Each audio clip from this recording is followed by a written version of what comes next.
Жердегі тіршілік арасында адам баласы ақылы мен өнертапқыштық арқылы ерекшеленеді. Қазіргі таңда ақыл мен білім адамзат игілігі үшін жұмсалуда. Алайда үнемі олай болған жоқ. Ертеректе адамдар өздерінің өнертапқыштығын азаптаулар мен жазалау түрлері үшін, өзгелерді қорқытып, үрейде ұстау үшін де қолданған. Олардың қасында қазіргі қылмыскерлерді жазалау түрлері өте жұмсақ болып көрінеді. Сәлем достар, эфирде сол кездер. Менің есімім Нұрхат. Мен бүгін сіздерге адамзат тарихындағы ең қатыгез азаптаудың 5 түрі туралы баяндайтын боламын. Арнамызға жазылып, лайк басып кетуді ұмытпаңыздар.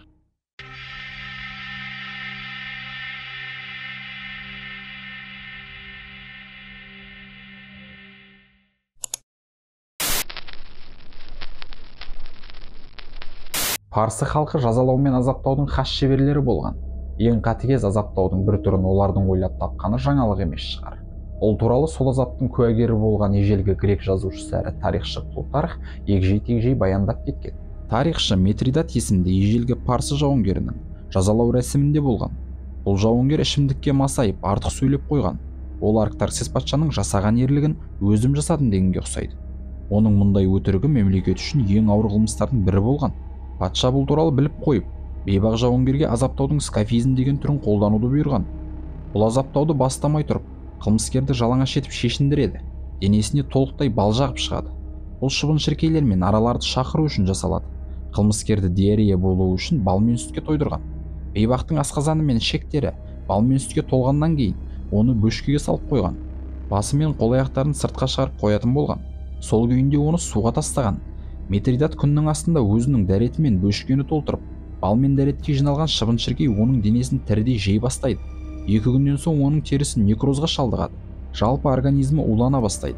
Бұлай азаптанған адам тезірек өлтіріп тастаудан басқа ештеңе тілемейді. Ал оның жазалаушылары оны ертерек өліп қалмасын деп тамақтандырып отырған. Плутархтың айтуы бойынша бейбақ жауынгердің азабы көптеген күнге созылған. Оның айғайлары ол есінен танып қалған кездерде ғана естілмеген. Тек 9 күннен кейін ғана оның организмі өмір сүру процесін тоқтатқан. Митридат бұл азаптан солай ғана құтылған.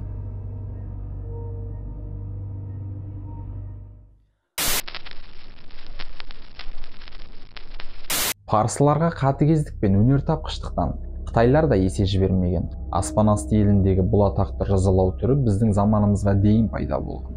Ал соңғы рет оны 1905 жылы қолданған. Линчи сөзінің аудармасы ұзақ әрі адам төзгісіз өлім дегенді білдіреді.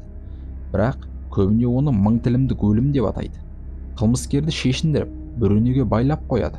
Жанына өздерінің ұстара, пышақ, қайшы секілді жүзі өткір құралдарымен жазалаушылар жиналады. Олар жазаға тартылған бейбаққа өлімге әкелмейтін, бірақ адам төзгісіз сұмдық ауыртатын тілімдер жасаған. Ұқыпты әрі өте жай кескілеген. Тіпті жазаның соңына қарай бейбақтың аяғын немесе қолдарын да кесіп алатын болған. Бұл азаптың 2 мақсаты бар.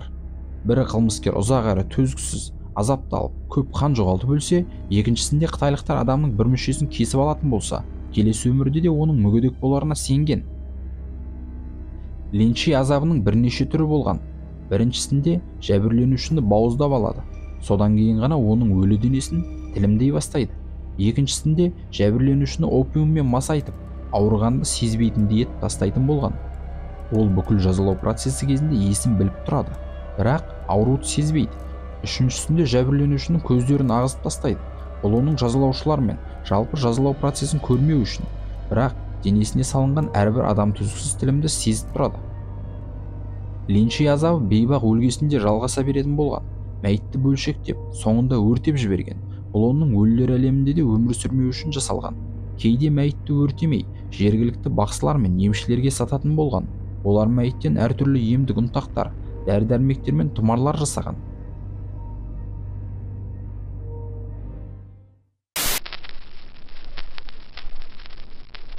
Ертелер Жапонияда нағыз шебер ұсталардың жасаған әйгілі катана қылыштарын, бамбук ағаштарын шауып, тіпті жұқа металл қабықтарын кесіп те сынақтан өткізген.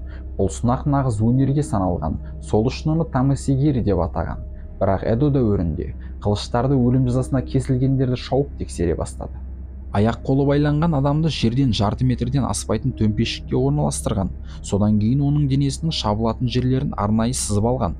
Байғұс жәбірленушіні бір немесе бірнеше самурай өздерінің қылыштарының өткір жүздерін тексеру үшін және өздерінің шеберліктерін тексеру үшін шаба бастайды. басында бейбақтың аяқ-қолдарын шауып алған, кейін денесін екіге бөліп, соңында басын кесіп алған.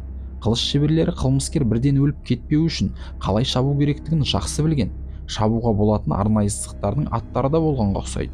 Табигата, алақанды кесу, океса, санның диагоналды шабылуы. Жапон фольклорында бұл азап туралы әзіл әңгіме де бар. Бірде жазаның осы түрінде кесілген қылмыскер қатты өкініп, егер осылай өлерімді білсем, барынша көп тас жұтар ем, самурайлардың қымбат қылыштарын бүлдіріп іштерін аштар ем деген екен.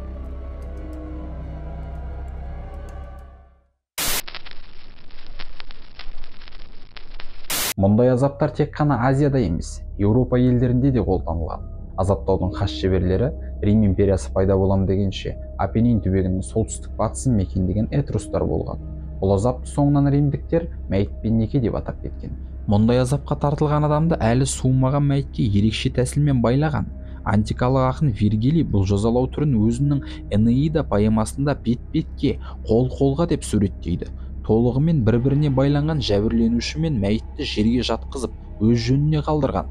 Өлі дене тез бұзылып, өзіне шыбын-шіркей мен құрт-құмырсқаны шақырған. Құрт-құмырсқа тек мәйітті ғана емес, онымен қоса айғайлап, аяушылық сұрап жатқан тірі адамды да жей бастайды. Бұл азаптың философиялық астары бар. Мәйіт қылмыскердің айнадағы бейнесі секілді қабылданады. Көбіне адам өлтіруші мен оның құрбанын бірге байлап қойған. Солайша қылмыскер мен құрбанның арасында ерекше байланыс туындайтын болған. Жазалаушылар бейбақтың уақытынан бұрын аштан, ыстықтан өліп қалмау үшін қадағалап отырған. Оны тамақтандырып, шөлін қандыратын болған. Жәбірленуші өлген соң да оның денесін алып тастамаған. Жаза екі мәйіт шіріп, бір-бірінен айырмашылығы жоқ болған кезде ғана аяқталған болып саналған.